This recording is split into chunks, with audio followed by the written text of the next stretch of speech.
All right, guys, listen, we're here. We're live. We're not technically live. GTO headquarters, Las Vegas, Nevada. Poker Live podcast. And listen, joining me today in studio here in this beautiful house in the outskirts of Las Vegas, Nevada. Let's cut real quick. Sorry about that, guys. We're here. We're live. Brand new Poker Live podcast. GTO headquarters, Las Vegas, Nevada. Ignore whatever you just saw right there. We're going to leave that shot in here. Joining me today on the podcast. We're not live. Listen, shout out to Allegiant. We're not live, but we're here in spirit. Everybody here in spirit with Allegiant. Shout out to Allegiant. Leave us a comment below. Today, we're joined by a man that needs no introduction. I'm going to give him an introduction. He's been making his vlogs now for about 5 years. In those 5 years, a lot of things, good things have happened. He's got about 600,000 subscribers on his YouTube channel, getting anywhere between 300,000 to 3 million views on some of these videos. He's got over 20 videos plus over 1 million views on YouTube, and has taken the audience and the content that he's built up and taken that into the real world. Part owner of the lodge, partner with WPT, ambassador with WPT now. And the meetup games are growing. I feel like everything that this guy does is, he's crushing it, man. So we're happy to have him back on the show here, join here in studio, beautiful location. We got Mr. Brad Owen. Brad, welcome back to the show, my friend. How you doing? All right, doing well, man. Thanks a lot. That was a great intro. You crushed it. Yes, sir. You like that? I did, yeah. Best intro I've ever had, yeah. Is it? I mean, you really did your research on this. I had no idea how many videos I had, over 1 million. 27. Views. I went through one video last night. Had 97,000 likes. I said, what is the guy putting in this video? 97,000 people were that inclined to hit the upvote on a poker video. That is one of the most mind-blowing things I've ever seen on any sort of poker content in my life. And to think that you're doing it with your camera, going around the casino on your own is just crazy to even think about, man. The success you've been having is pretty wild to see. Yeah, it's been nuts just to see what, just to take a step back and kind of look at what we've done over the last several years with just some iPhones. Mm-hmm. I know, that's what I'm saying, right? Like your iPhone, you don't got a big team. I mean, it's you. Yeah. You don't got a team. You're not spending a bunch of money. You don't have this big budget on things. Like, it's you going around with your passion and dedication, putting in the hours in the lab, putting in the hours making the videos, editing the videos, coming up with the ideas, writing the scripts, coming up with the creative on it, and then continually doing that for 5 years straight. Yeah, basically, I'm a one-man TV show, essentially. I'm writing the scripts, recording the audio, editing everything together, and it's a lot of work, but it's definitely been worth it, and who knows how long this will last for, so I'm just trying to take advantage of it while the opportunities are available. Yeah, I mean, for people that don't know you out there, I feel like everybody on YouTube is going to at least be familiar with your vlogs and everything, but if someone was going to ask you and say, how would you describe what it is you do? I mean, what would you say? So anytime I meet someone new, through my girlfriend's work or anything like that, mm-hmm. I really dread talking about what I do. I'm a poker player and I make YouTube videos, and so those are two things people don't generally associate with like success or mm-hmm. Stable living or anything like that. Thing. Yeah, okay. So I'm just like, I play poker, and they're like, oh, you are a professional loser. And then I'm like, yeah, and I make YouTube videos.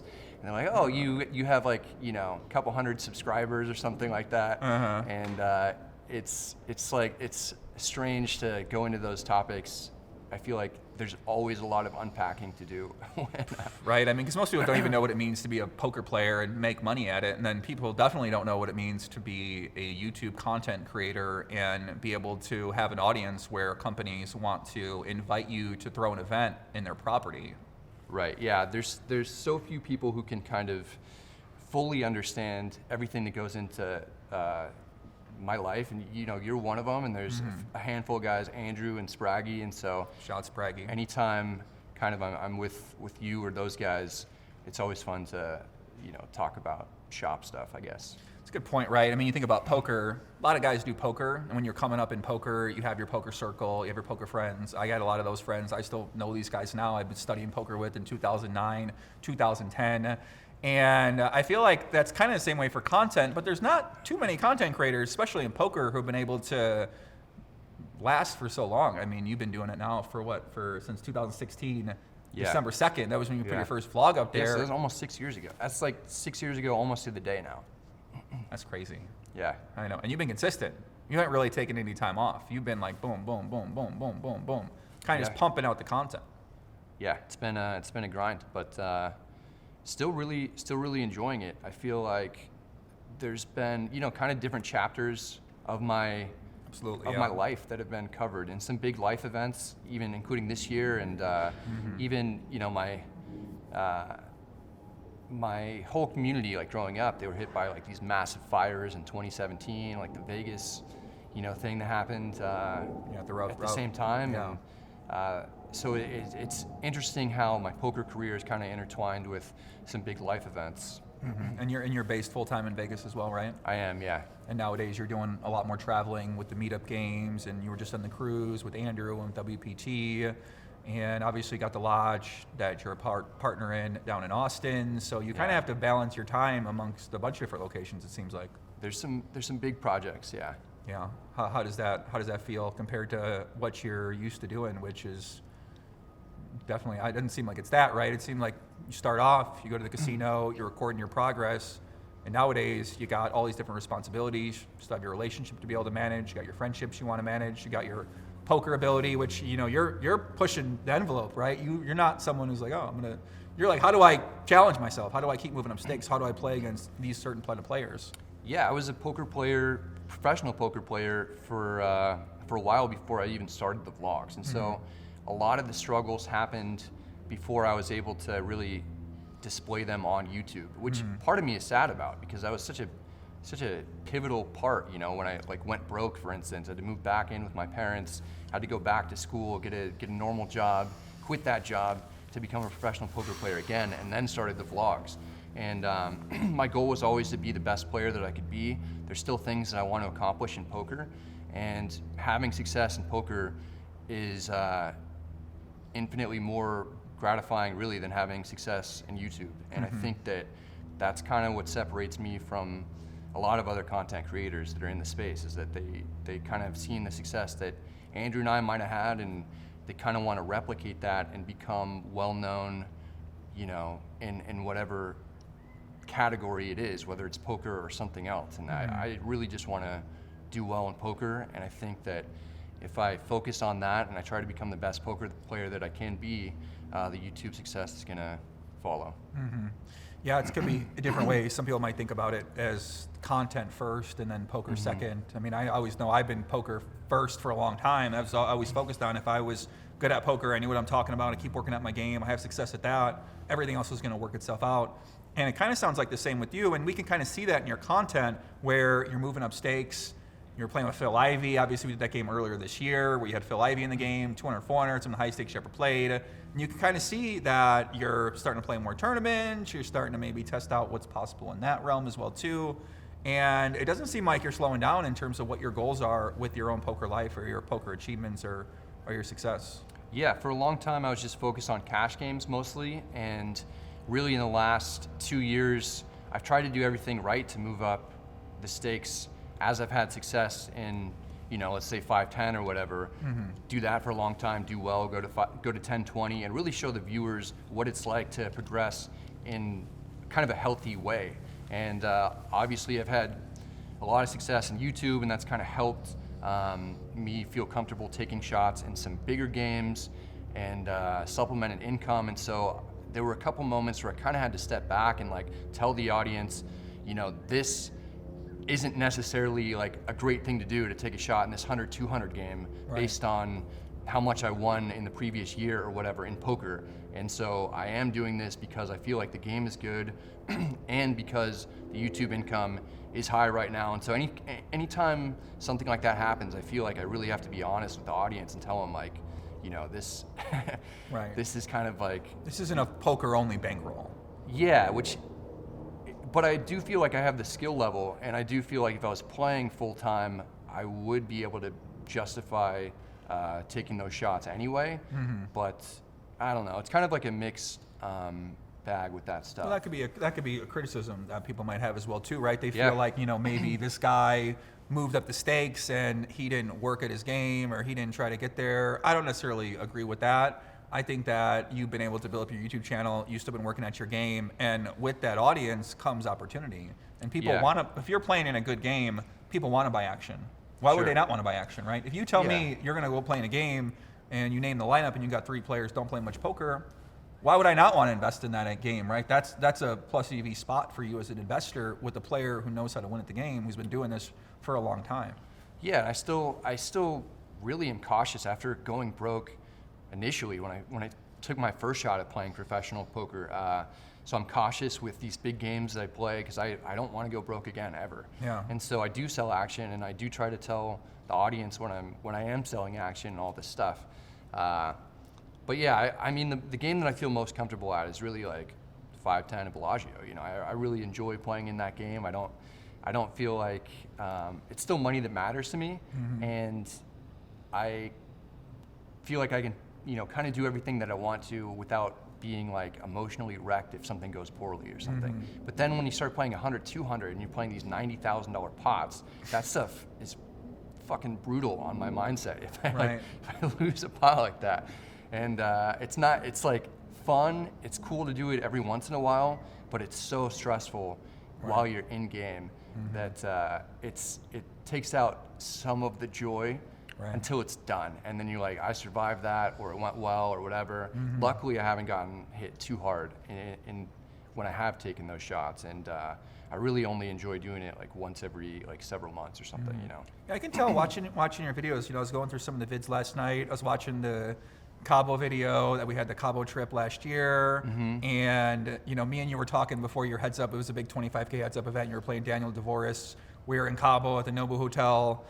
Everyone, Phil Ivey was there, right? Patrick Antonius is there. All these legends of the game are there. These heads up experts are there, and then you're in the mix, and you're like, damn, this is like crazy, right? I'm kind of seeing your reaction, seeing how much you really care about performing, and I think that is a big thing that stands out to me in the way you approach it. So I can see when you're playing those high stakes, it could be heavy on the heart, right? It could be something that the heart's beating, the anxieties go in, you want to perform, you want to win money.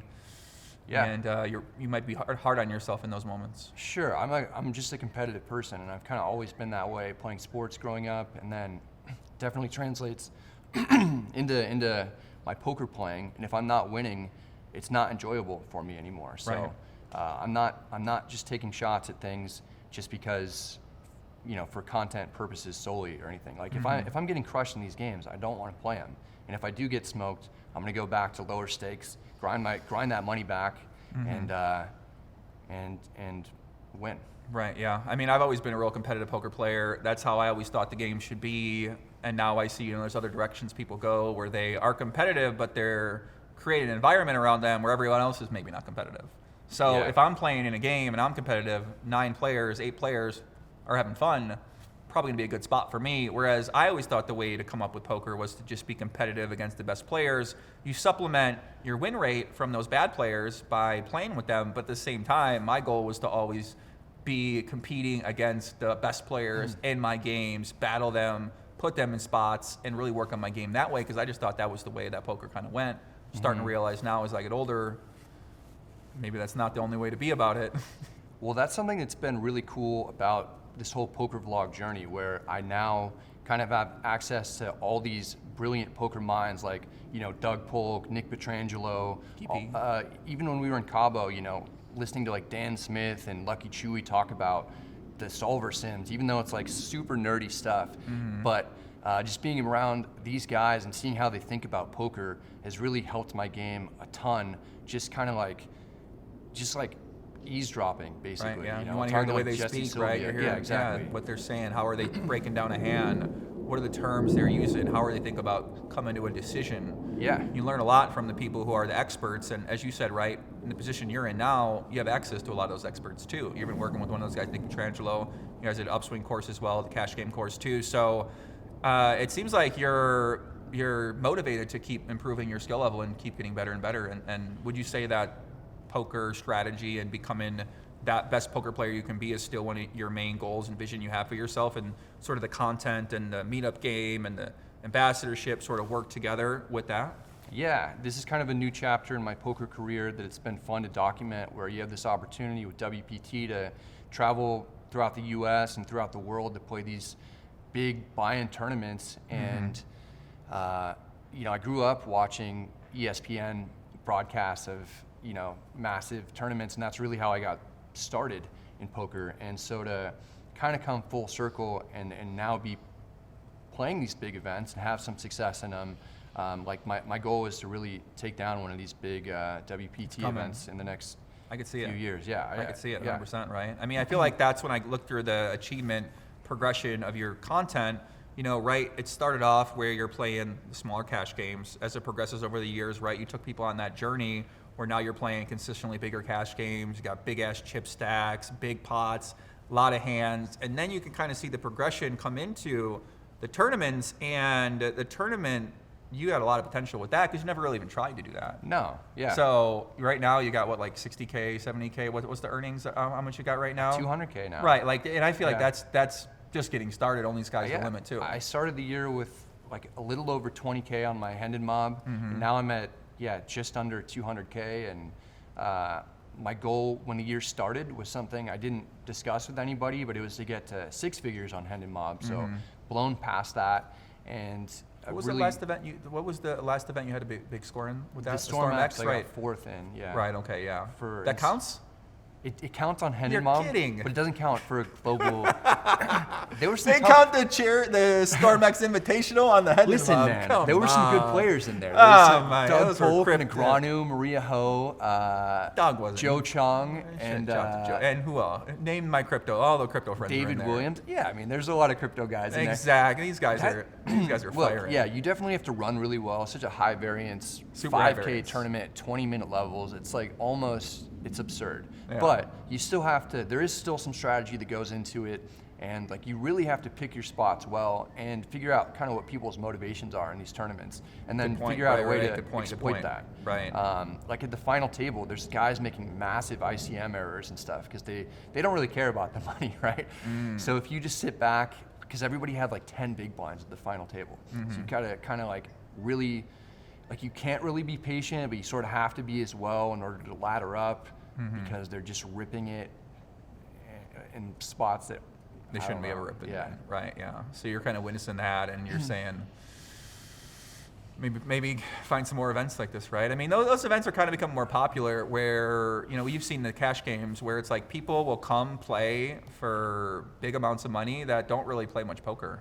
Yeah, and that's great. I mean, to have an event like that with Bruce Buffer there and all these crypto guys who just are there to have a good time and drink and take a trip to Vegas, like it's an amazing event, and to have that like Poker Go studio, pretty awesome place to play. Yeah, shout out Simon Yu. He's running StormX right now. So StormX kind of crypto world, obviously crypto poker. They got a rocky relationship right now in terms of what the poker community thinks about the crypto world, and the crypto world kind of has its own reputation right now, and it's its own drama right now. So we're gonna see how all that shakes out and what that relationship with poker's like. But with crypto kind of coming down, you kind of are focusing more on partnerships in another direction, which seems to be a big theme for yourself. And I was talking with Andrew earlier. For Andrew, you got your partnership with the Lodge, you got your partnership with WPT, and I guess maybe talk a little bit about how you came to that decision, because I don't remember you partnering with a company in the way that you partnered with WPT.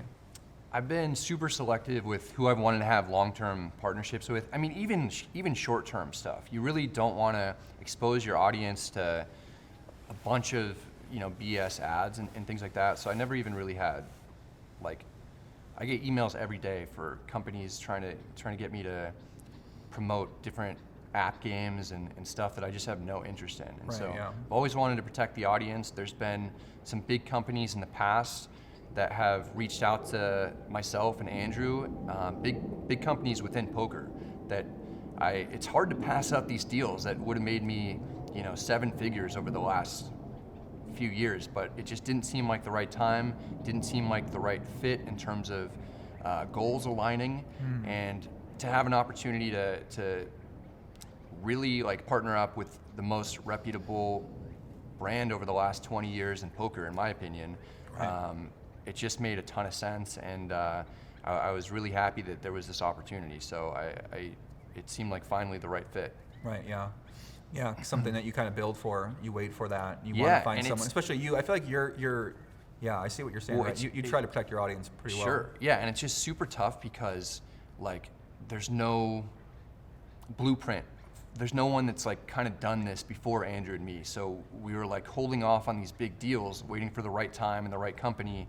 And we never knew if it was going to come or not, especially being live cash game players, you know. Right. Like it's so much easier for a big company to justify it if you are like a tournament player or if you are a streamer. There's like an easy way to justify partnering up with these people who play tournaments. If you're WPT or you're GG or whatever the company is. So the fact that WPT like took a chance on us and really believed in us. Was something that was real cool. Yeah, the live cash game ambassador is a brand new thing from my knowledge, right? Yeah. There really weren't cash game ambassadors coming up. You had guys that played tournaments and cash games, but they were more known for tournaments, and those were your big ambassadors. Whereas now you're able to just play cash games, and now you can have the opportunity to play more tournaments if you want to, but it's like you can kind of focus on cash games. So it's a completely new way to establish yourself for the cash game player that was really never there before.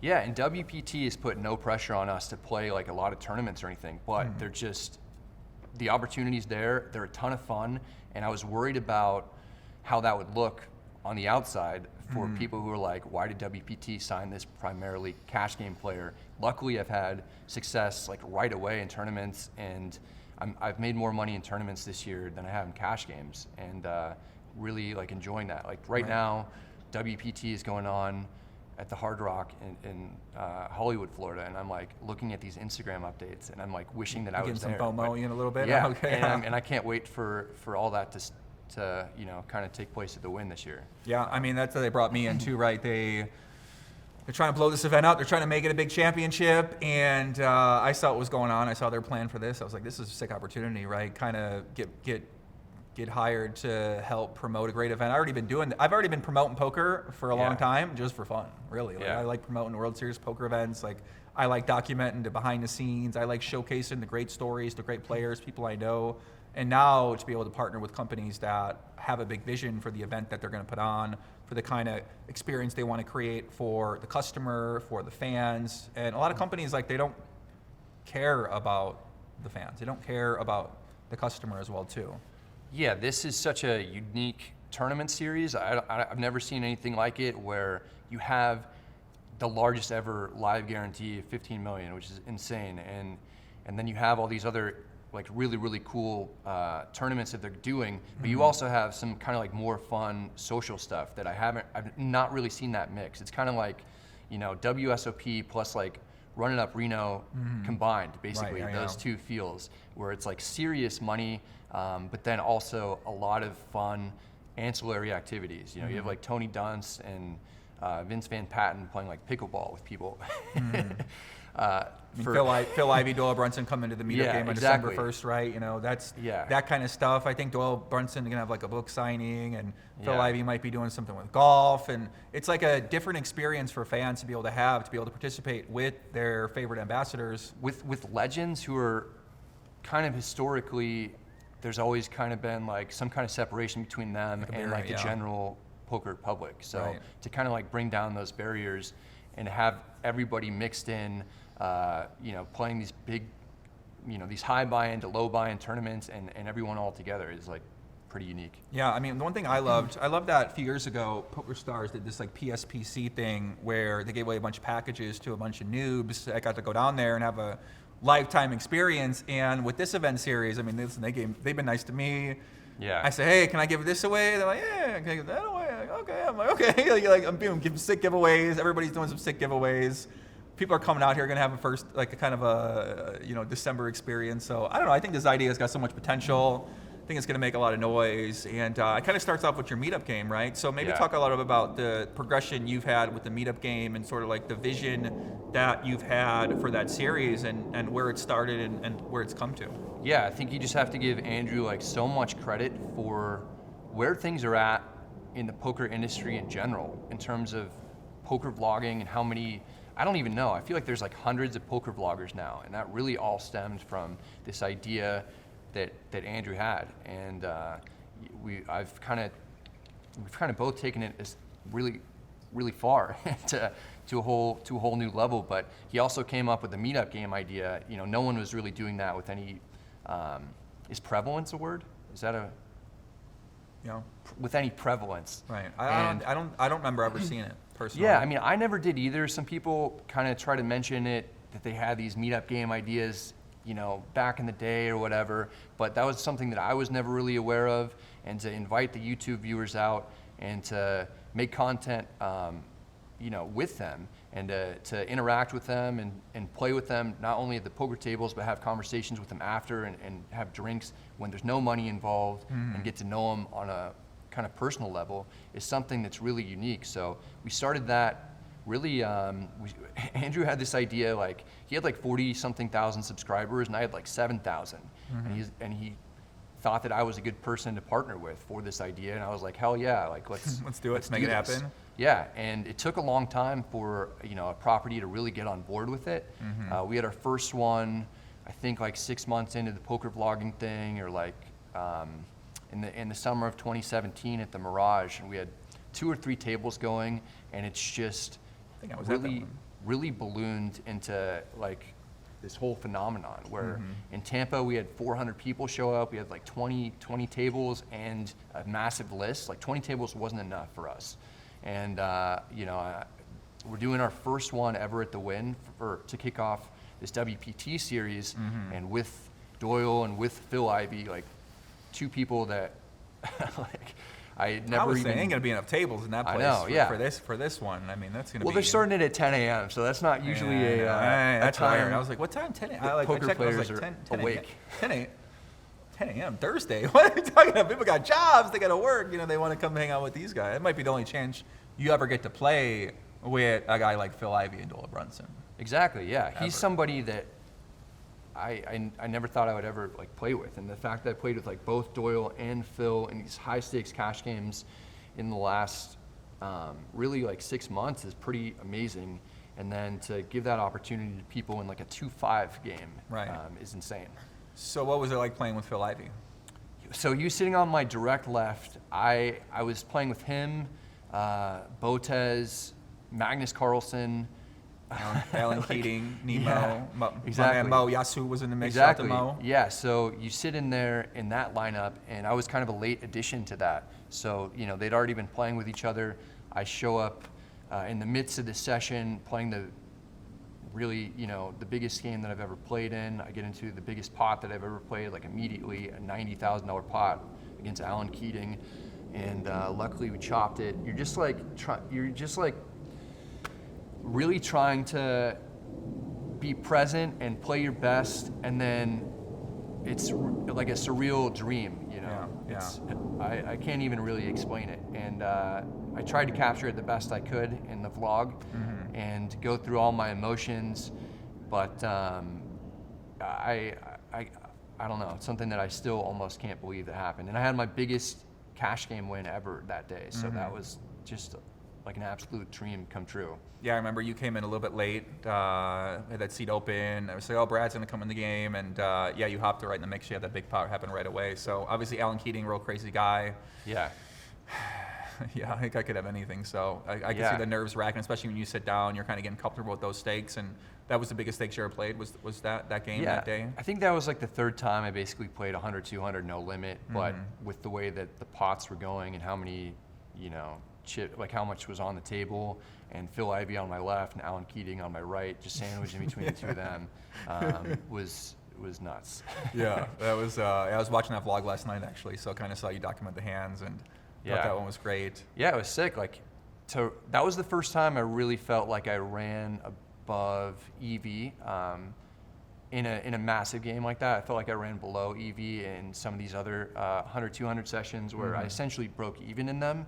And so to run well on a stage like that, you know, you have all the cameras running and all those like really famous people, and everybody watching. I mean, you know, people are going to pay attention to it. Yeah. We thought people were going to watch the stream. It didn't work out that way. You know what it is, but yeah, it's crazy. Like sometimes you just put a lot of effort into something and you really never know what the results. You never know how it's going to work out. So, but I think it turned out well. You know, a lot of people got good content. I thought you made a good vlog. You showed a lot of the hands as well too. So. Yeah. I mean, I guess talk about playing with Doyle Brunson. I know you guys were playing the esports arena, real nice production, nice stage setup. Yeah. What was it like playing with the legend? That was equally nuts. Read a ton of, obviously read Super System and other things from Doyle, and he was a big inspiration for me and just a massive legend. Like The Godfather of Poker is something. Have you read that book, The Godfather of Poker? His biography. I think it's an autobiography, technically, but that was something that I really enjoyed reading, and loved watching him play growing up. And no one's really accomplished more in poker. He has like a lifetime of achievements in poker. Right. So yeah, that was cool. I was like with Phil and Doyle, I try not to fanboy too hard, but I have so many questions that I just want to ask them, and so many stories that I want to hear, that it's difficult to like be composed, Yeah. Yeah, I mean, listen, I did this interview with Phil Ivey last year, and people in the comments were like, you look nervous. Like, bro, what are you talking about? This Phil Ivey, this guy, a true legend of the game. You could literally talk to this guy for 35 days and still have more questions for the guy. Yeah. Because we love poker. We love playing. I love the history. I feel like I'm a historian. I love the legends. I love the way things have developed over time. In this part of it now, we're sort of in this situation. We're able to create experiences for people with content, with events like this. And when you get Doyle Brunson, the guy was the first poker ambassador in like the 60s. You said he wrote the book that got people into the game. That is the cowboy. This guy must have stories that we can't imagine. You and I, we've dedicated our lives to poker and really immerse ourselves in it. So to hear the backstories of people that we've like looked up to and have like the opportunities to, discuss some of that stuff with them one-on-one is really unique, and I want to take full advantage of it every time they're like within my presence. But Phil in particular, he has like this Michael Jordan aura around him, where everybody's eyes are on him, and you just know that like you're in the presence of greatness that's generational. I mean, he's still doing it too, right? He's still having success. He's still battling cash games. He's winning tournaments. He's traveling the world, still doing it too. There's so few guys from that era that are still relevant today. And you have like Ivy, and you have Negreanu, and Seidel, and maybe just like a couple others who crushed it kind of in the early 2000s and are still around today, having a lot of success. Yeah, at least publicly, right? Because I always wonder, what happened to a lot of those guys, and a lot of the guys got into, East Coast guys play a lot of live games, a lot of private games, a lot of like app-based games like that. And I always wonder what happens to a lot of the stories, the characters that we see, because, I mean, once you get older, then do you really want to go grind live poker every day? For a lot of people, or grind live tournaments. Like, you can't necessarily sustain that when you have a family, or when you get older, you lose the energy, or, for whatever reason, right? Maybe you just get tired of it and you don't necessarily want to do it anymore. So how do you feel like, where do you feel like you're at with your career right now in terms of that point? You got your relationship, and you've got your achievements now, and you got your opportunities and your investments now. I think it's important to kind of always keep certain things as like a game for me. And so right now, my game is to win six figures in a poker tournament and win a title. Like, that's what's on my mind. Nice. Okay. And before it was like, move up in stakes, get comfortable at 510, get comfortable at 1020, do well on YouTube. But now it's like I have my sights set on a title. So how do your sights look when you factor in the content? Do you feel like if that happens, that progress to getting to that point is going to be documented with your content, and that's going to be the story you tell? Yeah. Or do you have a certain kind of vision that you set in terms of what that might look like, whether it's numbers, metrics, certain feedback, certain people watching, or how do you think about that? I think the process of documenting my journey to win a title is like already there, man. I've had some like good results in tournaments just in the last couple months, and really been knocking on the door of some big scores. I got like second in this $1,100 event that was kind of smaller for WPT, and that was cool. Actually, right before that, I won a 2,000 plus field like online tournament, and I streamed that. Yeah. So that was pretty sick. But Isn't that like your hosted event? You hosted the event. That didn't make any sense. I was like, wait a second, how many 2,000 people? You hosted the event, you streamed the event, and you won the event. I was like, that's crazy. Yeah, it was nuts. And I mean, that kind of like that kind of gave me the confidence to like, oh yeah, winning, that was a free roll. So like the level of skill that was in that wasn't super high. I don't know, 2,000 people. Yeah. You stream the thing. That's crazy. I know. Yeah, man. there's a lot to think about. Like you have to really try and play well. You're streaming the whole thing. There's You a don't lot. stream tournaments regularly, even I don't. often, right? I That's don't. like one of the first Yeah. ones I seen you stream. Yeah. And I don't know, it just stood out to me, right? Yeah, no, it stood out to me too. And so that kind of gave me the confidence, like, oh, you know what? I know what it's like to actually win a big, large field tournament. And so the next tournament I played after that was the one I got second in. It was like 100 and something entrants, so it wasn't a massive field, but I just came into it like having this extra confidence. And then after that, the next buy-in I played was this $3,500 main in Tampa, and I got 24th out of like 1,100 people. And then before, in my poker career, I used to be happy just to like min cash, and now I'm not. Like I'm hungry for. Yeah, adjust your expectations. I mean, Yeah. a lot of it we get what we expect to get. So if Yeah. your goals in poker are to min cash, then you're probably going to be able to min cash, right? But if your Yeah. goals are, you have a certain vision and you want to achieve a certain result, or you want to make a certain amount of money, you want to get to a certain skill level, first starts off with you having the desire and the ambition to even be there in the first place, and then let your actions back up the thoughts that you have. So Yeah. once you realign those expectations to something different, you start to reprogram your mind, then it sounds like that's where you're at now, where you're sort of saying, okay, I know I can do this. I believe I can do this. I Yeah. expect to do this. And Yeah. and you're now those results are going to start to speak for themselves in terms of your progress along the way. Right after that Tampa run, I decided to take my first ever shot in a high roller event. So it was 10K Aussie, and I was really nervous about that, playing with like really a small fraternity of Australian high rollers. And I got 13th in that, and then I got 54th in the WPT 5 Diamond WPT. Like, I mean, against really the toughest field, like most highly concentrated field of superstar poker players that I've ever played against. And I busted with aces to ace king suited, on day 3. And if I won that pot, like I feel like I could have like kind of coasted into day 4 a little bit. So and then 8 days later, I get 4th in the Stormex tournament for like 58K. So I just and I've documented all this stuff.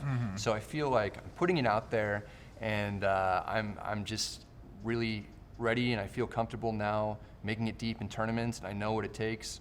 And Got that closer mentality in you, huh? Yeah. You just got to kind of align. I feel like that in tournaments, you really got to have the closer mentality, because a lot of people know how to play 9-handed, 8-handed, but 4-handed, 3-handed, 2-handed, when the money's on the line, the pressure's there. That's a different kind of energy that you need to have to be able to consistently do that. And obviously, we see some of the top players are able to have that. Yeah. And able to do that. Are you working with any coaches right now besides Nick Petrangelo? Well, Nick Petrangelo, we were really working on cash game stuff. So some of this really translates into early stages of tournaments, which is great. But I'm probably going to reach out to him and probably get like specifically tournament coaching going forward. But it's just really tough to kind of manage both of our schedules. So I try to soak up as much as I can from all the top players that I ever like interact with. Sometimes like Doug just gives me advice out of nowhere, and I'm always like super grateful for that. And anytime the Supreme Leader Doug gives you some no and hold knowledge, you just listen to what he got to say, because this guy, one of the greats of all time at the game, man. His top poker mind, one of the top poker minds of all time. And I feel like he thinks similar to me as well, but like has a lot more success at it, where he'll set his mind to something. We're just like, oh, I want to be the best heads-up player in the world. Does that. Oh, I want to win a bracelet. Does that. I want to be number 1 on YouTube. Does that.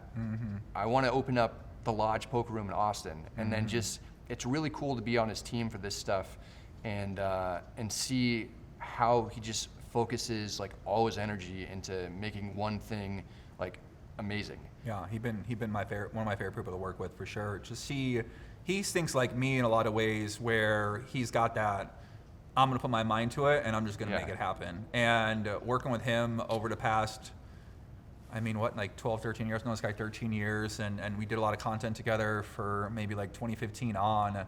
Working with him and just seeing the way he does it, very inspiring to me. It was great to work with him. And now obviously, you're with him down at the lodge, and you see this guy grinding every day, playing the 1-2, playing the $60 daily tournament sometimes, like congregating with everybody, trying to understand what it means to be a great operator, trying to understand how to balance his public figure image with that operation skills. And you're kind of in the mix of all that. And obviously, you got your own big channel, big audience to manage as well too. So trying to mix all that together, have you found that to be challenging for you?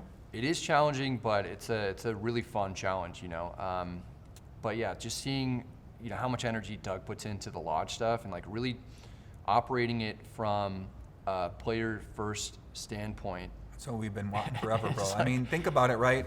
Our biggest issues all the time with the companies was that they were never player first. Yeah. And I feel like that's been a principle that me and him have tried to have for a long time, where we want to put the players first versus the corporation or the business, which obviously needs to make money. But I felt like it was way, the people running the companies weren't really players. They didn't care about the players. Yeah. And now we have people in positions who are creating experiences and operating the game who do care about the players. Yeah, that part is great at the lodge, and everything, I'm really excited to be a part of that. But like another trend that we're seeing is other casinos really going the opposite direction, which is terrifying for me, with these guarantees that they're missing and just fucking canceling these tournaments. It's something that needs to stop, and it seems like it's going on more and more without repercussions, and that is something that is, it's just scary. I know you guys went through something like that earlier this year, where you guys missed a big guarantee or a couple big guarantees. We've had some big missed guarantees where we come out of pocket like 6 figures, and we kind of chalk that up to a marketing expense. Whereas like at some of these other properties, you have tournament directors whose careers are on the line with these, and they literally get fired if they miss a guarantee. So you can't really have that hanging over their head and expect for them to like operate in a player first interest. Understandable, right? I mean, that makes sense too, why they wouldn't necessarily think that way. It all come from the top. Yeah. People running the company, the executives, the investors, the owners. That's why you really need to be with a good partners, good team. The whole up and down have to be player focused.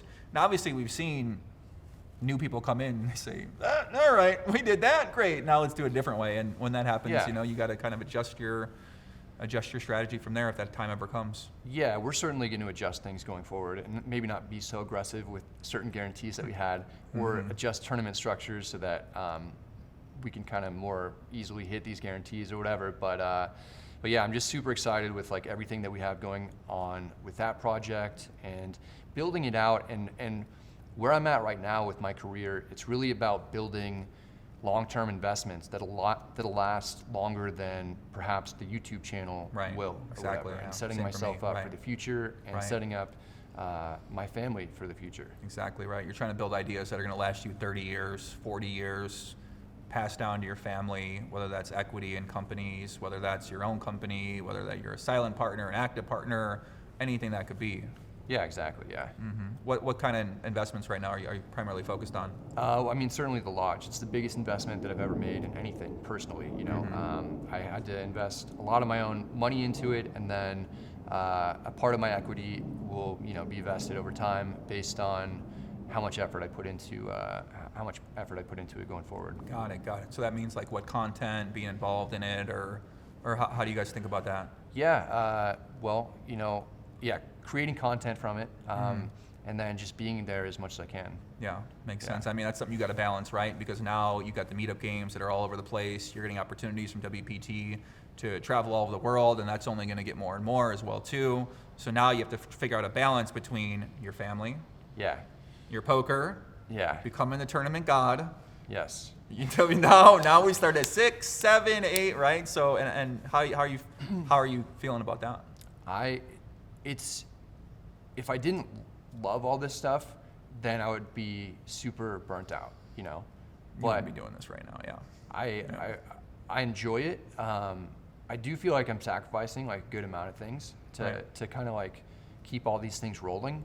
But I don't know how long this stuff will last for, and I really want to keep it going for as long as I can. And there aren't things that I want to pass up. I have certain obligations with like WPT, and like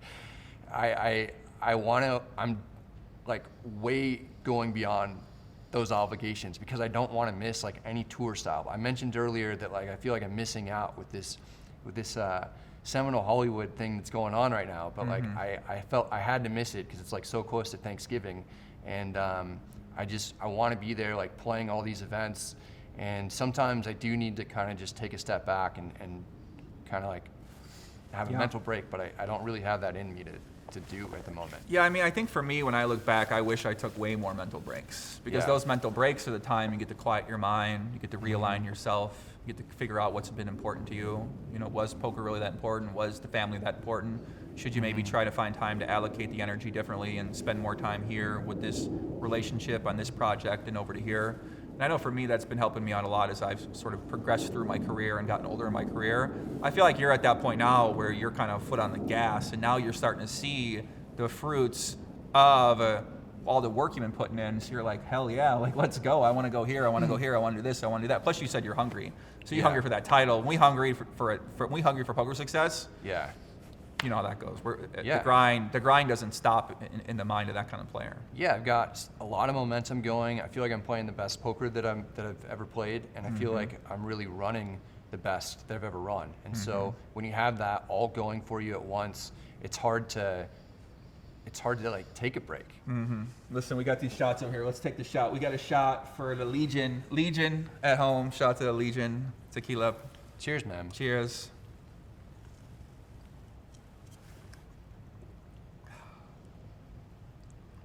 Legion for you guys. Oh, you're doing two? Wow. Just going for it. You a big tequila guy? The Legion would have wanted me to do it. Yeah, no, love it. It's for you, Legion. Shout out to all Legion out there. You familiar with the Legion? I'm familiar with it. What are your thoughts on it? What are you hearing about the Legion? What do you think about the Legion? I mean, you've got like a very, very strong following. It's so interesting to see you, because I was I was a fan of you before I was ever in the YouTube streets. It was really you, Jason Somerville, Doug Polk, the guys who really pioneered kind of that whole platform for the me. YouTube content, Yeah, I mean, obviously, like, Jason was he was my inspiration, yeah. Yeah, he was on Twitch a lot, but I would watch the videos once they got to YouTube, and it's cool to now become friends with all you guys. Yeah, I mean, I feel like the content creators I've met are actually pretty great. Like every content creator, because I've known these poker guys for a long time. Friends with a lot of guys, some not friends with a lot of guys. But I know all the guys known for a long time. A certain poker player got a certain ego, and a lot of these guys got the biggest fucking ego I've ever seen in my life, right? And I'm not saying that that's not fun for me to be around. I don't like hanging out with these guys, but they just kind of in their own world. Whereas the content creators, especially the ones we got in Vegas here, we just had a big birthday party at Big J, Jamin, shout out my guy Jamin Burton the other day. Yeah. I'm like, damn, this is a pretty sick community, right? A lot of good people in there, supportive people, kind people, people that are fun to be around. And I feel like it's building something special out here in Vegas when it comes to the community of people that are around here. Yeah, I feel like everybody, gets along. There's no, I don't know. I always try to like stay out of like any kind of poker drama because I feel like it's real stupid. And luckily there's not that much anyway. So I think that. Yeah, I'm curious, how do people treat you, right? Because you, like, I know people treat me really strange. And you are. In terms of like strangers or like other people in poker or what? Both, correct. Yeah. Definitely. Right? People I've known for a while, they treat me really weird now. Just for what I'm trying to figure it out myself. I know for you like the top vlogger, you got 600,000 subs, you got 145 million total views. And obviously a lot of people were inspired by you. They literally do what you do, right? They're making Brad Owen content on their YouTube channel, looking up to what you're doing. And how do you like separate yourself from that? Or how do you think about that? Because obviously you got a lot of people coming at you that want something from you every single day. It's a whole, it's a weird thing for sure. It's been pretty gradual, and I've put in a lot of work. So to maybe other people in the industry or whatever who haven't paid a ton of attention, maybe it seems like overnight success or something, but I've been doing this for 6 years, working like 6-7 days a week, a lot of the time, and I don't know, man. I just feel like You figured it out. Yeah. But yeah, people do want a lot from me, and so it is tough to manage that, in DMs and stuff and emails. People are constantly asking me to do stuff. So I really just try to narrow it down on like the most important things and try to surround myself with people who I really like in the industry, like doing something like this.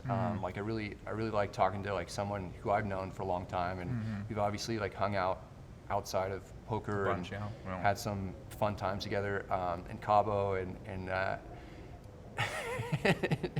in some other environments. Shout out to Cabo.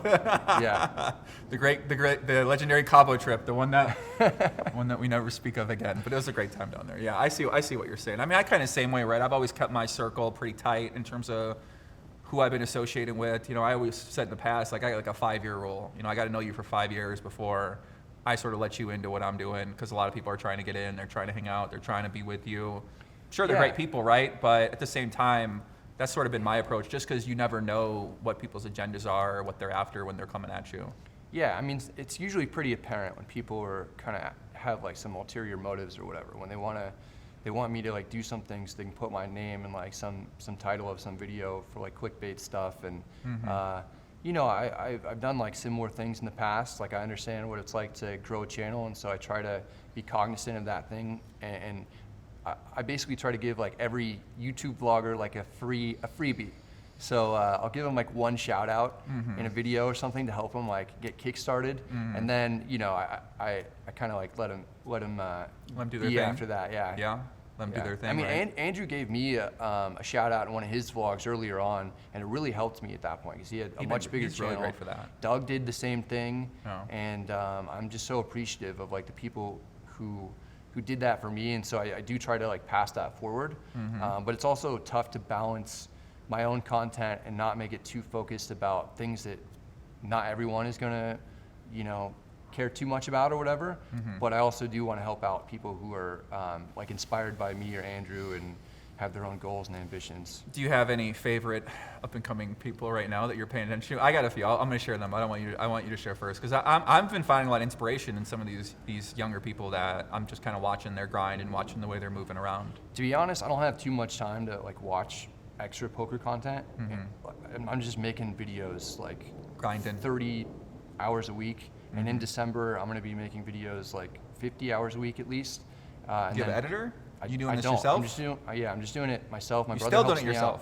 yourself? I had an editor for a little while this year, but it just wasn't Didn't work out. helping me as much. He does a great job. His name's Mike Bailey. He's awesome. But it just wasn't cutting down enough time. I have to write these scripts. Like last night, I spent 12 hours writing the script. I was texting you at 2 a.m. and you were up Exactly. doing something. I was writing the I was script, like watching. I'm like, bro, like ask something. You're like, boom, hit me back. I'm like, damn, he's Sunday night, right? I mean, that's when you know you love it, right? When you're grinding on Sunday night, trying to work on what you're working at. Yeah, and then this morning I recorded that script. It took like another couple hours. Got it sent over to my brother, so he'll take like 30 audio tracks that have mess ups, and he'll turn it into like one seamless track. So that's the only help that I'm really getting on the videos right now. And then I need to put that up, sync it with the clips, add the graphics, add the music, shoot the intro, outro, export it, upload it, do the thumbnail, title, all that stuff. And it ends up being like everyone seems like it's a massive project, man. It's a one-man TV show, and it's tough to manage that with all these like group chats that I'm in. For various things, different teams that I'm interacting with, like WPT, the Lodge, and managing my personal life, playing poker. It's just really, really difficult to juggle my all of it. language right now. Yeah. I understand completely what you're saying, right? Yeah, but it's like, it's also a ton of fun. And we're doing this, we just got back from this WPT cruise, and if that's my job, like it's a pretty amazing job. You get paid to go on a cruise, that people hang out with people that want to hang out with you. Yeah. That also want to give you money at poker. Yeah.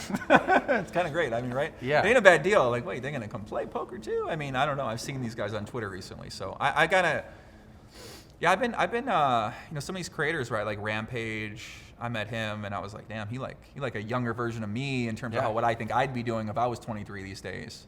One other girl I like a lot is Poker Face Ash. I follow her a lot. I follow a lot of these guys on Instagram. I don't really watch much YouTube. I follow mainly Instagram story. Yeah. So people like that who are like consistently moving, grinding, motivated, just getting after it. I really look up to those guys, and I get a lot of inspiration from what they're doing and the kind of the stuff they're putting out there. Yeah, I mean, both those two people, they're doing a great job. Rampage in particular, like he's really crushing it. Jamin Burton, I mean, it was just his 50th. We had that surprise birthday party for him, and he's I got a fire awesome. dancer. Shout out to the fire Someone dancer. who really puts in a ton of effort into his videos and doesn't get enough credit. A lot of these guys who've been in the poker vlog space for a long time, I really like, because we can all talk together and relate to each other.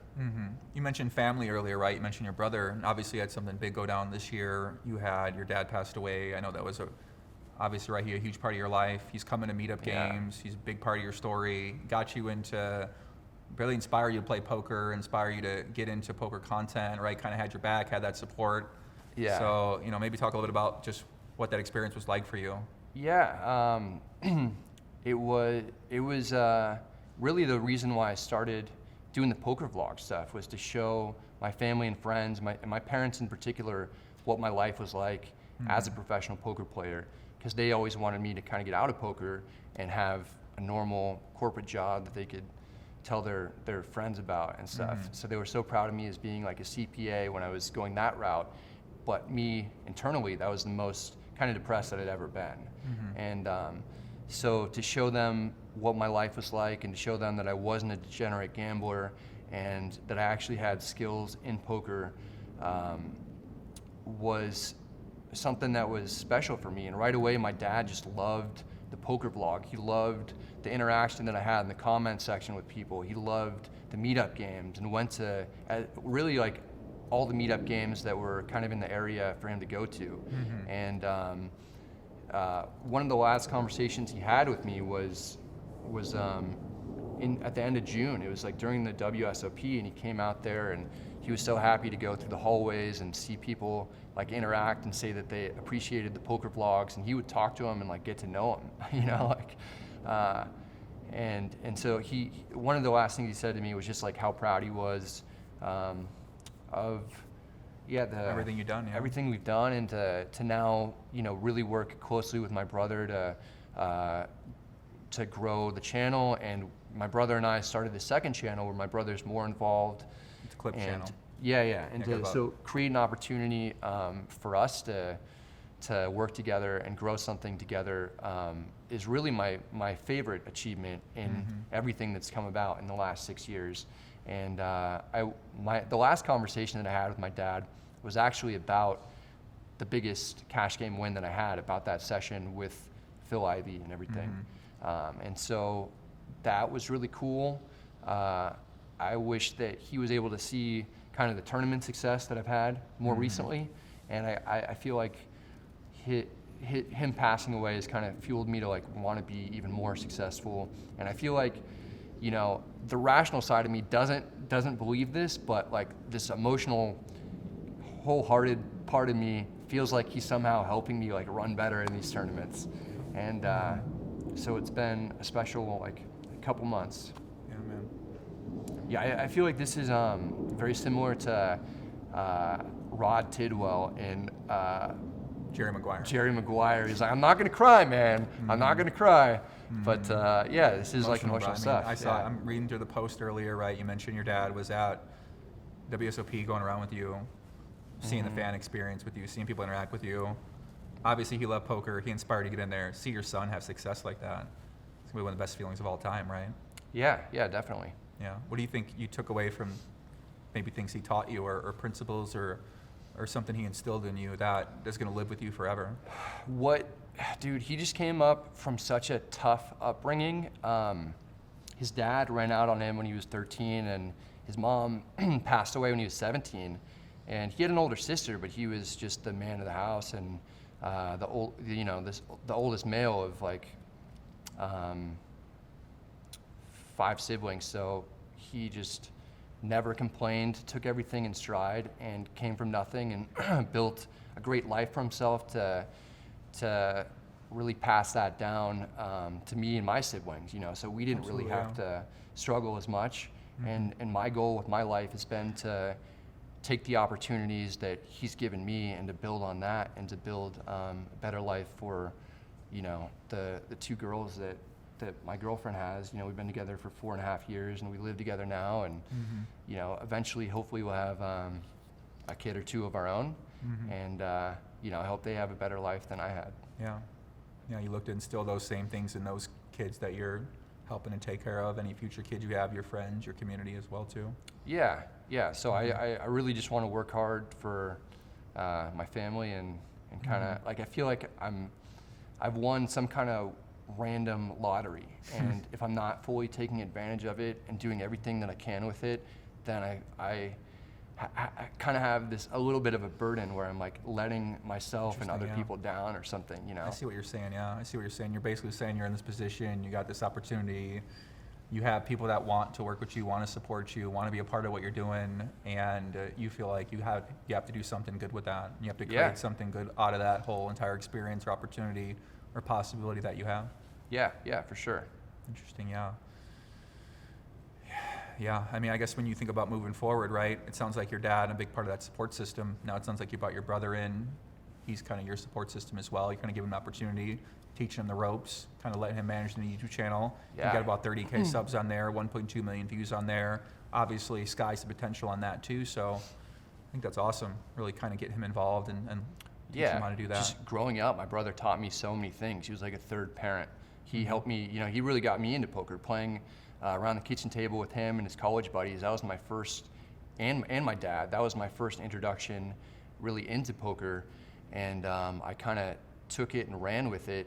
But just like my brother, he spent so much time with me, like playing soccer with me, playing sports, and I was always playing against his friends, and it really helped me become better as like an athlete and all this other stuff. Get that competitive drive, right? Like you mentioned earlier. Yeah, and like I remember sometimes like older kids would pick on me, sometimes his friends, and he would step in and like literally got in like fist fights to like protect me on my behalf. And sometimes, if anyone was going to beat me up, it was going to be him, And I just like appreciate everything he's done for me. And so to kind of be in a position where he can really help me out now, and I can help him out, is an awesome place for me to be in. Really, it's a blessing, right?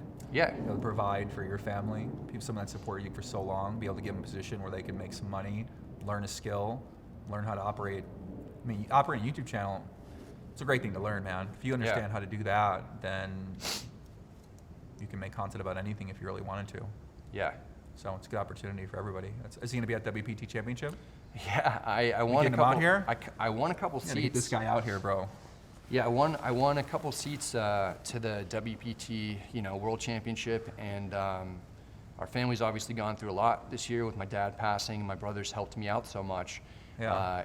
I decided to give him one of those seats that I won. Fucking awesome. Yeah, and he's super pumped up, man. He's been studying some stuff, and I think it's gonna be really tough for him to make it through day one, but if he does, I think he'd be really proud of himself. And if he somehow, makes the money, then it would be an amazing achievement. Yeah, I can't wait to meet him.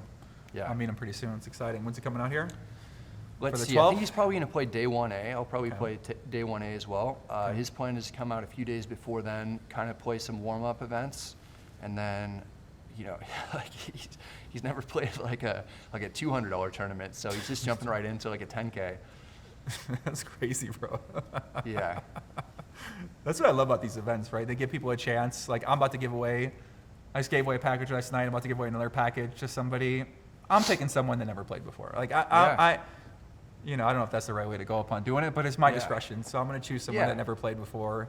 And I just want to see the kind of experience they have, man. I think that's amazing. Yeah, it's going to be really cool to see like the stories that come out of this from so many people who were given seats, from like Ashley Sleeth or Jamin Burton or Andrew or me and you. I mean, Rampage been giving out seats. Yeah, some of these people who are given these like free roll tickets. I hope they make some like shout out to Amanda. runs. Amanda as well. Amanda Doing a lot of good stuff. I don't know much about her, but she's been great. Yeah, Berkey obviously been doing a lot of great work too. Shout out to Berkey. Shout out to Solve for Why guys. Shout out to the Only Friends crew.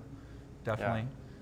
A lot of guys grinding these days, a lot of content. You don't watch anything, huh? You're just kind of. I just don't, dude. I mean, you sound like you're working so hard. Yeah. If you edit and everything yourself, that's a lot of work. Plus, you got your deals you got to figure out. Yeah, if I have free time to watch YouTube stuff, it's going to be about something that has nothing to do with poker at all. Yeah. Use Instagram? Do I use Instagram? Mm-hmm. Yeah. Okay. You like watch people's stories on there and stuff like that? Yeah, I do follow up with. I do kind of like keep track of people on Instagram, and but also like I try to. There's some other accounts that have nothing to do with poker that are like either investment stuff or just like making your life better. Those are the ones I follow too, right? Yeah. Mindset, affirmations, finance, investing. Exactly, yeah. Stuff like that, yeah. People that get me fired up, get me focused. And get me motivated, Exactly, yeah. People you meet along the way. Yeah. I'm always meeting a lot of people. I'm sure you meet a lot of people, right? They go follow me on Instagram. It's just a great way to keep up with everybody. Yeah. Like first Twitter, kind of different. YouTube, much different. TikTok, much different. Yeah, I think you're so good. You're like at the top of the chain in terms of like networking and keeping like all these relationships like intact and everything. I'm trying. You kind of have to, like with what you do, with like these interviews and different things that you do. I think so, right? I mean, I think a good thing about doing this kind of format is the better I know people, the better conversation we're gonna have. Right? Like we've known each other a long time now. Doug, me and him always had great conversation. I've known him for 12 years, 13 years. Yeah. I think that's where you start to get special content, special conversation, things that are unique and things that stand out to people that really want to hear that sort of inside conversation that two people are going to have. Yeah. So let me go through some of the questions here, maybe some better points here. We got the great lab talk here. So what's your biggest cash game score to date? You mentioned it was that.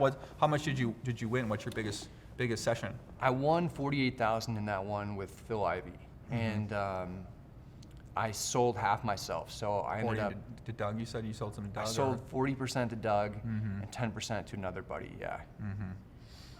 Still a big score. Yeah, I mean it was great. Not a bad day, kid. To have that opportunity to play in that lineup was like, I mean, literally like two guys who are widely regarded as the best of all time at what they do. You have Phil Ivey in poker and Magnus Carlsen in chess. Like that's insane. Feeling that tequila right now. Are you? A little bit. It's kind of going. No, I'm kidding. Yeah. What's one piece of advice you give someone starting off content creation? You have to treat it like any other startup, where it's going to take years to get to the point that you want to be at, that you envision yourself being at, and it's going to take a lot more time and energy than you initially plan for if you really want a lot of success. And you just have to love it, because if you don't, you're going to get burnt out quickly doing all this stuff and expecting like immediate success. Yeah. You got to embrace the grind, right? You got to embrace the journey. You got to enjoy the process. Like there's only a few people where I think it's like truly worth it for them in terms of the hours that they put in. Like really the top people that are poker vloggers. Like there's hundreds of them, I think now. I'm not. Is there? I don't know. Like it seems I like feel there's like so there's many. a ton. Yeah. But it took me really like 3 years for it to be worth my time. But I just loved the interaction that I had with people. I loved like seeing the numbers go up, building the audience, and sharing with family and friends, what my life was like. And when I look back on it, like the session, there's like a handful of videos that I'm like really, really proud of. And the sessions where I just get wrecked, the ones that are like the hardest to put out, like the 5th video in a row where you lose. Those are the ones that I look back on and I'm like proud of, that I was just like completely honest about.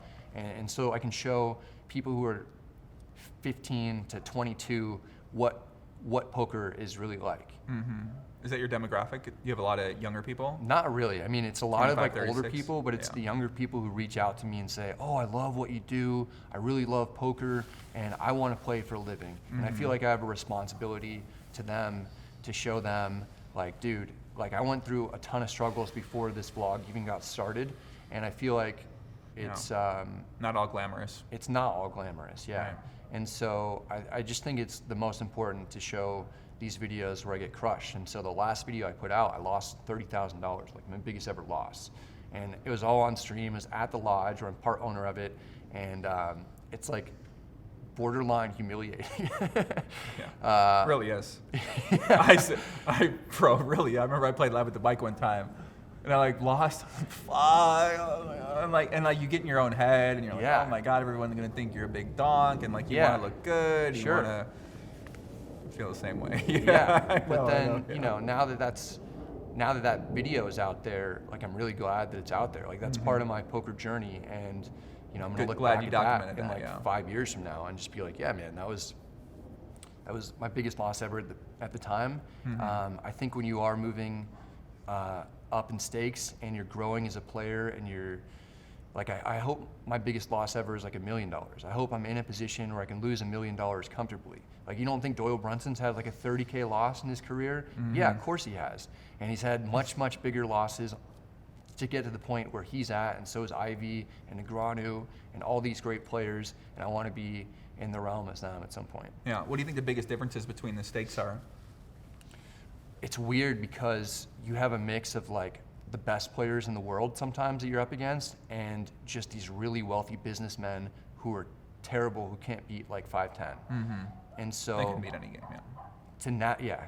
So to navigate that dynamic is so much different than being at 5'10" in Bellagio, where you have some pretty highly skilled players, you know, some really good players, and then you have like a lot of like mediocre players, and so you have to like figure out ways that you're going to win in that situation, and the ways that you win in those games are going to be different. Exactly. Yeah. Than in high stakes. Right, especially if you had a high-stakes game, you got one player losing a lot, you kind of switch your strategy, focus on playing hands against that person versus being so hyper-focused on getting every C-bet through or getting every turn C-bet through or getting your frequencies the right way. Sometimes you can just kind of tighten up a little bit, put the reins back, play hands with one or two players, and just kind of focus on making your win rate that session versus those players. Yeah, like in a 5-10 game, there might be like 3 or 4 mediocre players where I feel like I have an edge against. Sometimes like one bad player or like one really bad player.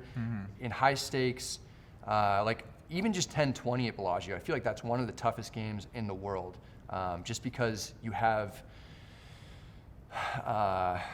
it's kind of like this weird, like opposite of sweet spot, where like these players aren't invited to like these high stakes private games and can't get into those, and so they're kind of like relegated to battle against each other every day, where it's like 8 pros playing against each other, and if there's one fish in that game, then it's like kind of playable, because the fish in that game might lose like 20K plus or something. Right. So he'd provide win rate for everybody in the game. Yeah, and it's like kind of predatory, but like that's just It's kind of how online poker is. That's how the environment I know is, where it's like this magical world where there's 4 people. I'm like, are you kidding me? I've never even heard that before. But now, once I get more into live, I'm starting to, you start to get more experience with that. But the online realm is generally 5 good players, let's say 4 good players, 1 kind of weaker reg, and then 1 maybe, debatable fish between 0 and -20. But sometimes, every one, fun play, right? Going to be kind of dependent, right? And then you got to figure out, okay, well, where's my edge coming from? How am I making money in that game? Where's my win rate come from in that game? Yeah. So whereas live, way different. Some of these guys. But then you like start getting up to these like really, really big high stakes games, and then all of a sudden, even like the really good poker players don't feel comfortable necessarily like taking a shot with their bankrolls, or maybe they can't get into them, but I can as like a poker content creator, because people don't really consider me as like one of these like elite players. Right. And so that kind of opens up some doors for me to take some shots in these games where I feel like I have a skill edge, but it's also sometimes more money than I really feel comfortable playing. So that kind of mitigates some of the skill edge. And it's I just find myself in like these interesting situations in the past year in particular. It seems like it. Yeah, I can tell, right? As you move up stakes, you got to kind of get comfortable with that stake. And even if you sell action, you're still representing your investor. So you have to be comfortable. You lose 100,000, you tell your friend, give me 60, right? Like, it ain't a comfortable conversation that a lot of people want to have. Yeah. And that's a whole other issue altogether, right? When you play with investors and kind of having that mindset. And yeah, I mean, luckily I've done quite well so far this year with making other people money, and I love to do that. There was this dude who bought 20% of me for the Storm X. That was the first time. He was just like, I want to buy you know, some of your action. And I would just come off this 30K loss at the lodge, and I was like, yeah, I mean, this is a good time to sell because this is a high variance tournament, and I am happy to do that. And I immediately made him 11K, and I'm like so pumped to wire him that money. And I already wired him that money, but like I love making money for other people. They showed like faith and belief in me, and especially for a tournament, because sometimes it's hard to get a return. Yeah, exactly. Yeah. Like when you're kind of buying pieces of action for people. Anyway. Right. Yeah. I mean, that's what investor cares about.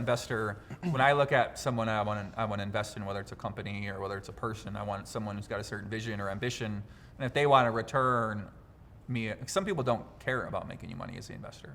So if you can find people who actually want to do well for you, to me, those are the people I try to look for. Because a lot of people don't care. They're disrespectful to the investor. They don't disregard the investor. Sure, you can have success with those people. Sometimes you're not going to get paid. And I don't know. I mean, that's another strategy conversation. All right. So I asked you about what is the biggest common myth about your profession, whether it's content creation or poker playing, that comes to mind for you? I think that there is just a bit of a myth about how, you know, glamorous the life is or whatever, where it took a lot of effort to get to the point where I'm at, and still to this day, you know, there's a lot of work that goes into everything, and try to make it look as effortless as possible. I try to make poker look fun, but still kind of capture the truth about the grind at the same time. Absolutely, yeah. Yeah. Yeah, a lot of time, a lot of hours spent, a lot of agony. I mean, you're a content creator, you got to keep making content, right? Like, you make one tweet, great, give me another one. Make one video, great, give me 7 years more. It's like, okay, you know, you got to keep going and going and going and going and going. So I think everybody deal with that in their own way. Yeah, like I'm not the best at social media stuff, and I don't really like love Twitter, to be honest.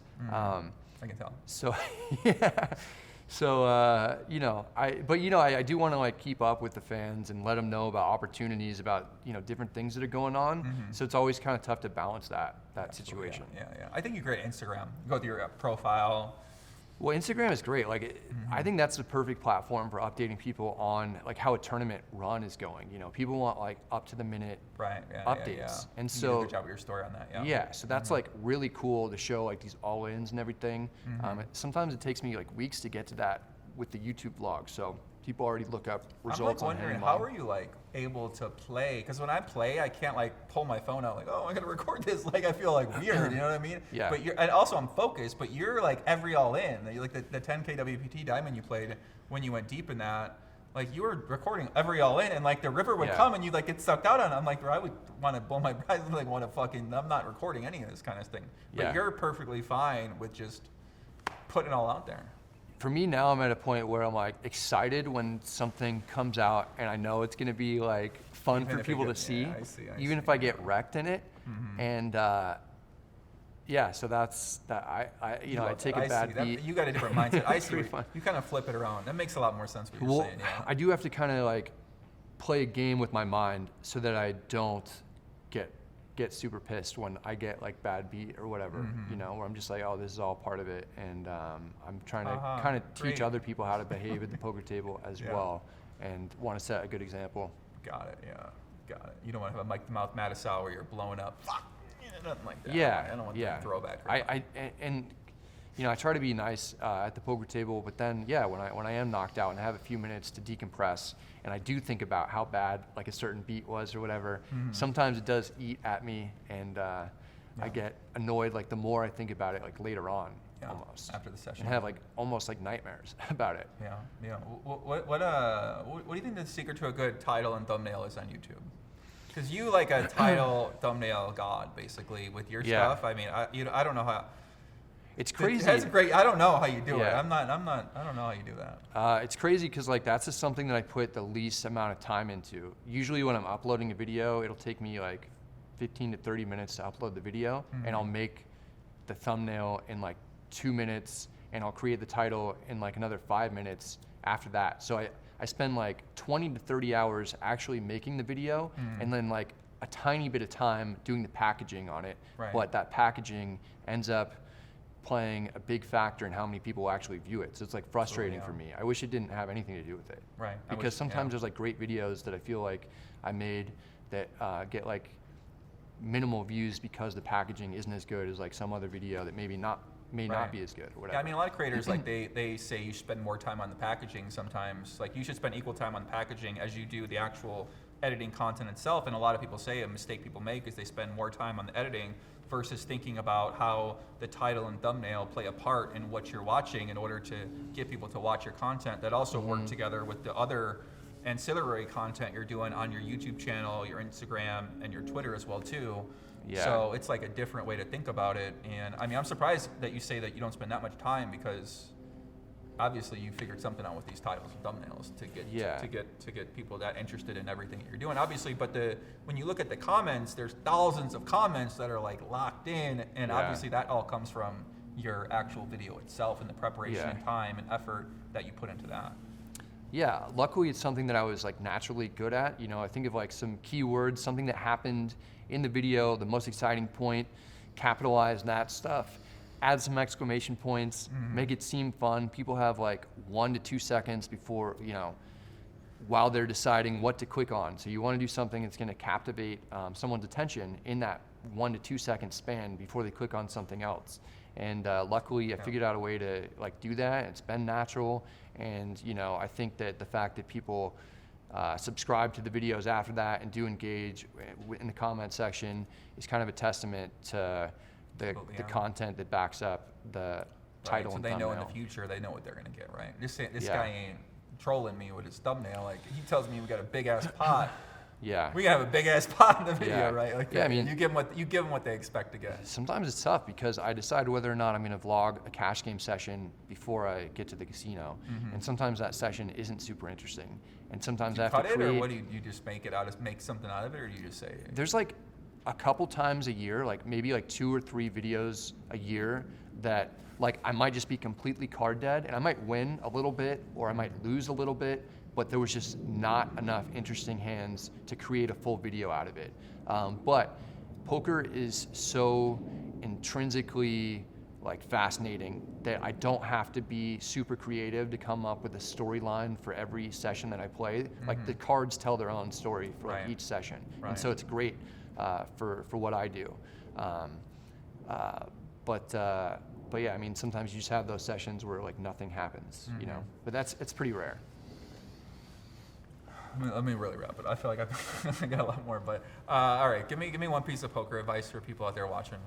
They made it this far, right? If you're interested in like actually having success in poker, invest in yourself. You know, absolutely, yeah. Coach, like actually training, study. Yeah. There's been almost no investment that I've made in poker in terms of training material that hasn't ended up paying for itself and then a lot more. Poker is a fun game. A lot of people play it recreationally. So few people actually try to improve. It's nuts. It's like absolutely insane. If I put in like 40 hours studying poker, I feel like, I mean, not only does it help me like immediately, but it helps for every hour that I play subsequent to that. Right. And I just builds think on top of itself. People are so lazy in this industry, including professionals that make like 6 figures a year, you know. So just they don't need to work to hard fix at your what's game. not broken, Yeah. All right. Well, listen. Shout out to Legion out there watching out there. Appreciate you guys for tuning into the show. If you guys want to check out Brad, he obviously got his great YouTube channel. Search his name, Brad Owen. He's on IG. He's on Twitter. Links will be in the description below. We appreciate him coming on. If you're watching this, we're going to be on the Wynn all December. We're going to be playing cash games, doing the event on the 1st, December 1st, even though this might come out after that. I got my meetup game December 6th. We obviously got all the great cash games that are going to be coming up in the ballroom as well, the big tournaments that are coming up in the ballroom as well. I know you're going to be around there doing a lot of fan stuff as well. We got the player party Area 15, I think, coming up on maybe like the 10th or 11th or something like that too. And yeah, just let us know what you think in the comments below, guys. Brad, any parting words you might want to give the Legion out there? Just thanks for, watching, making it to this point. And yeah, I'll be at the Wynn basically all December, playing as much as I can. Cool. All right, guys, let's wrap it up. See you guys soon. Legion, take care. Peace out. Adios. See you guys soon.